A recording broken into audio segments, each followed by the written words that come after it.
Assalamualaikum warahmatullahi wabarakatuh. Kami dari kelompok 5 akan mempresentasikan hasil kerjasama kami yang membahas tentang materi emosi dan stres.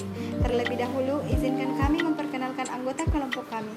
Yang pertama adalah Nurul Rabiatul Adawiyah Putri Alfihari, yang kedua adalah Putri Ningrat, yang ketiga adalah Reski Anindika Amalia, yang keempat adalah Rezi Pradipta Ali, yang kelima adalah Ria Inaya Aulia Paletari, dan yang terakhir adalah Reski Rahmadani. Nah, ini dia persembahan materi dari kami. Peran saraf autonom terhadap emosi. Di sini kami akan membahas mengenai teori James Lange.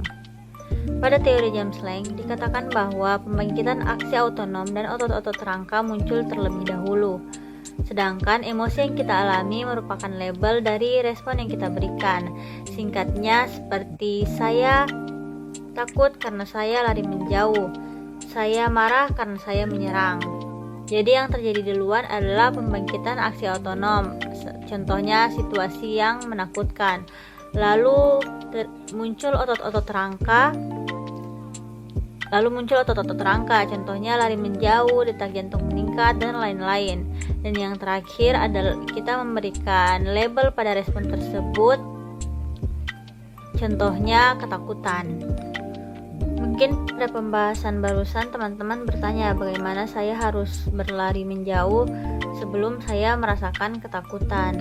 Nah, di sini William James pada laporannya menegaskan bahwa emosi memiliki 3 komponen. Yang pertama kognisi, yang kedua tindakan, dan yang ketiga perasaan. Aspek kognitif muncul terlebih dahulu. Kita akan menilai sesuatu baik atau buruk, mengganggu atau menakutkan, dan hal ini terjadi sangat cepat. Sel-sel tertentu pada korteks prafrontal hanya membutuhkan waktu 1/8 detik untuk memberikan respon yang berbeda pada foto yang menyenangkan atau tidak menyenangkan. Penilaian kita tentang sesuatu akan menghasilkan tindakan seperti lari menjauh, menyerang, atau hanya diam terpaku dengan degup jantung yang sangat kencang. Jika diurutkan akan seperti ini. Yang pertama adalah kejadian, yang kedua penilaian atau aspek kognitif, yang ketiga tindakan atau aspek perilaku termasuk fisiologis, dan yang terakhir adalah perasaan emosional atau aspek perasaan. Teori James Lange ini memicu 2 perkiraan, yaitu yang pertama orang-orang yang memiliki respon autonom atau respon rangka yang lemah seharusnya mendapatkan lebih sedikit emosi, atau yang kedua pemicuan atau peningkatan respon seseorang dapat meningkatkan suatu emosi. Baiklah, saya akan menjelaskan mengenai area otak terkait emosi. Jadi otak manusia itu terdapat 3 jenis. Ada otak yang paling luar namanya korteks, kemudian di bawah lapisan korteks terdapat sistem limbik yang berisi amigdala atau pengontrol rasa emosi. Sebagian besar korteks cerebrum bereaksi terhadap situasi emosional. Jadi saya akan menjelaskan bagaimana prosesnya. Jadi stimulus mengirimkan ke talamus. Talamus itu seperti pengatur lalu lintas di dalam otak. Kemudian dari talamus mengirimkan ke korteks. Di dalam korteks kita mulai memikirkan dan menganalisa sesuatu. Lalu jika sudah selesai, kita akan mulai merasakan sesuatu yang tentunya dan akan dikirimkan ke amigdala bagian emosi. Proses tersebut terjadi jika emosi yang dirasakan merupakan emosi positif. Jika perasaan atau emosi yang dirasakan terasa terancam dan membuat diri tak nyaman, otak secara otomatis meminimalkan logika. Proses pengirimannya pun berbeda dengan emosi positif tadi.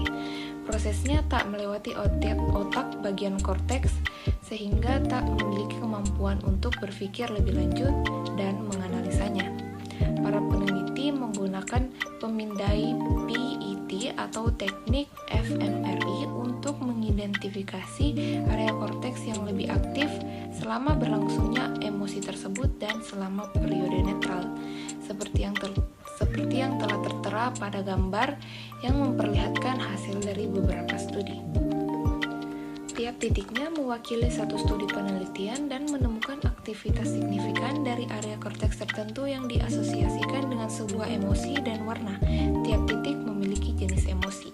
Korteks frontal dan temporal mengandung banyak titik dan penelitian lain juga mengungkapkannya bahwa area tersebut berperan bagi emosi.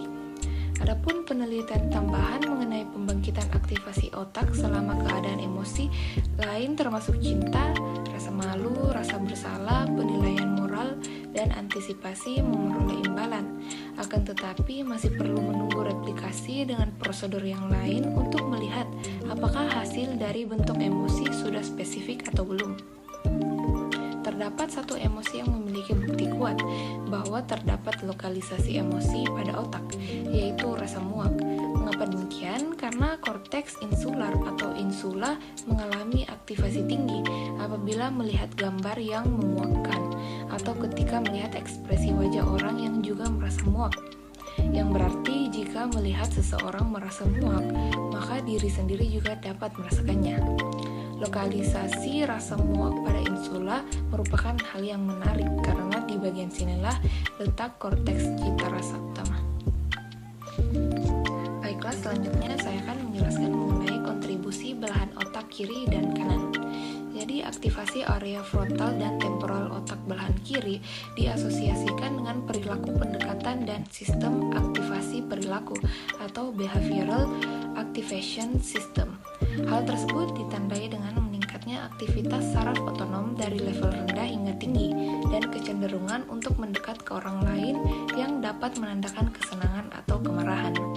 Adapun aktivasi area frontal dan temporal otak belahan kanan diasosiasikan dengan penarikan diri, penurunan aktivasi, dan sistem inhibisi perilaku atau behavioral inhibition system yang meningkatkan perhatian dan pembangkitan, menstimulasi emosi, antara lain rasa takut dan muak. Adapun perbedaan antar kedua belahan otak berkaitan dengan kepribadian. Rata-rata individu yang memiliki aktivitas korteks frontal lebih tinggi pada belahan otak kiri cenderung lebih bahagia, mudah bergaul, dan suka bersenang-senang. Individu yang memiliki aktivitas korteks frontal lebih tinggi pada belahan otak kanan cenderung lebih tertutup, tidak puas dengan hidup, dan mudah mengalami emosi yang tidak menyenangkan. Belahan otak kanan juga lebih responsif terhadap stimulus emosional daripada belahan otak kiri. Contohnya saja seperti saat mendengar suara tawa atau tangis akan mengaktifasikan amigdala kanan daripada amigdala kiri. Ketika seseorang mengamati wajah, perhatian yang dicurahkan untuk mengenali ekspresi emosi akan meningkatkan aktivitas korteks temporal belahan otak kanan. Di sini saya akan menjelaskan fungsi dari emosi. Menurut Coleman dan Mamen pada tahun 1974 menyebutkan setidaknya terdapat 4 dari fungsi emosi. Yang pertama, emosi adalah sebagai pembangkit energi atau energizer. Tanpa emosi kita tidak sadar atau mati. Hidup berarti merasai, mengalami, bereaksi, dan bertindak. Emosi membangkitkan energi kita. Marah menggerakkan kita untuk menyerang, takut menggerakkan kita untuk lari, dan cinta menggerakkan kita untuk dekat dan bermesraan. Yang kedua, emosi adalah pembawa informasi atau messenger. Bagaimana keadaan diri kita dapat diketahui dari emosi kita. Jika marah, kita mengetahui bahwa diri kita dihambat atau diserang oleh orang lain. Berarti sedih ketika kita kehilangan sesuatu yang kita senangi, bahagia berarti memperoleh sesuatu yang kita senangi, atau menghindari dari hal yang dibenci. Yang ketiga, emosi bukan saja pembawa informasi dalam komunikasi interpersonal, tetapi juga membawa pesan dalam komunikasi interpersonal.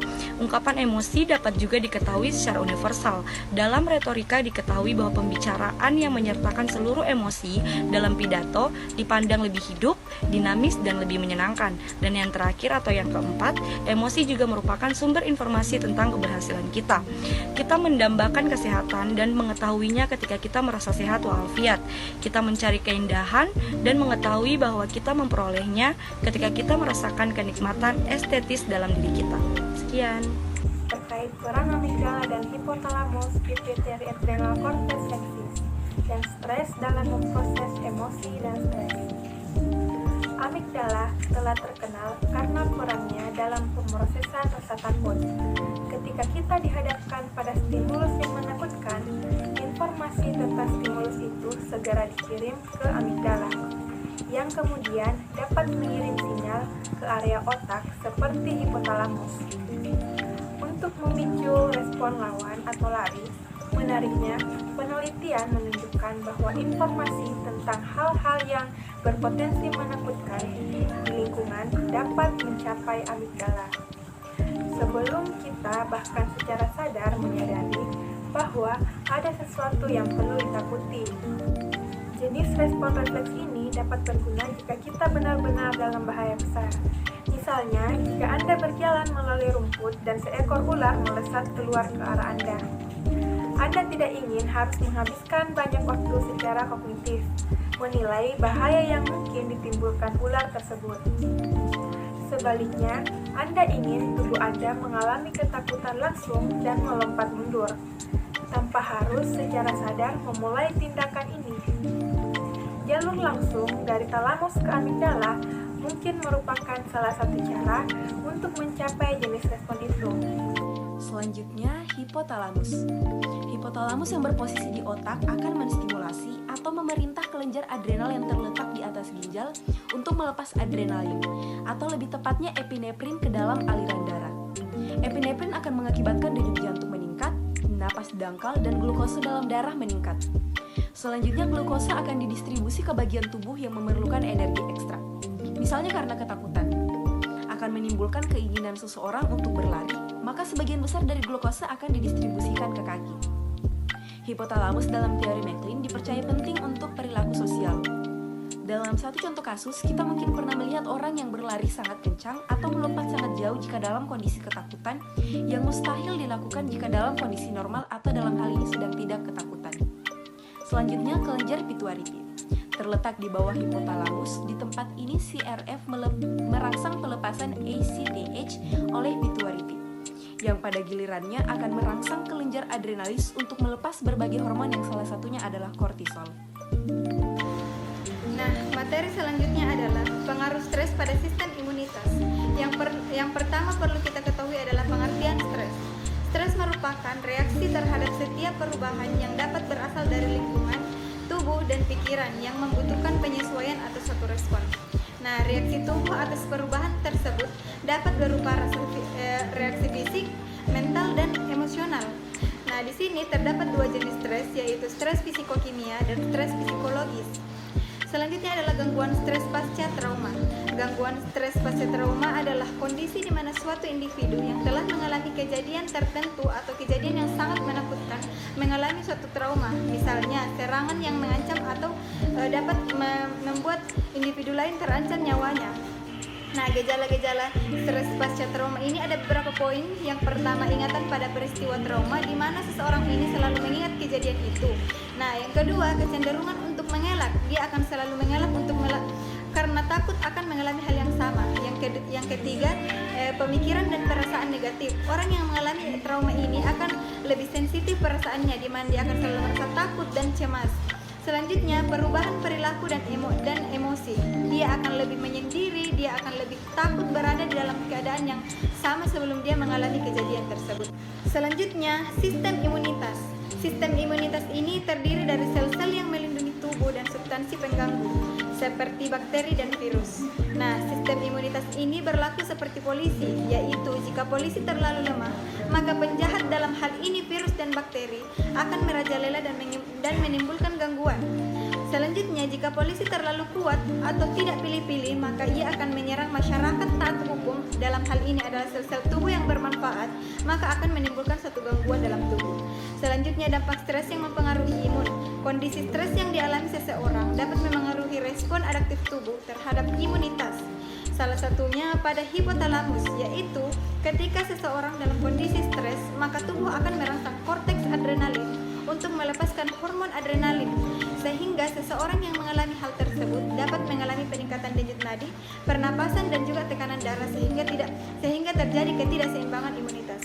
Selanjutnya, yang terakhir adalah cara mengatasi stres pada masa COVID-19 ini. Nah, sekarang ini kita sedang menghadapi masa COVID-19 yang sangat berat, sehingga kita dapat merasakan yang namanya stres. Ada beberapa cara untuk mengatasinya. Yang pertama adalah memahami perasaan emosi yang ada sebagai suatu hal yang normal, di mana kita menormalkan suatu perasaan cemas yang kita rasakan karena memang kita adalah manusia yang berperasaan. Selanjutnya, berbicara atau bercerita kepada orang yang kita percaya, sehingga kita akan lebih merasa ringan dan tidak merasa stres. Selanjutnya, stay at home dengan melakukan hal-hal positif sehingga terdapat energi positif yang tertanam dalam diri. Selanjutnya, menjaga komunikasi dengan keluarga sehingga lebih banyak orang yang dapat kita kita temani bercerita sehingga stres itu akan berkurang.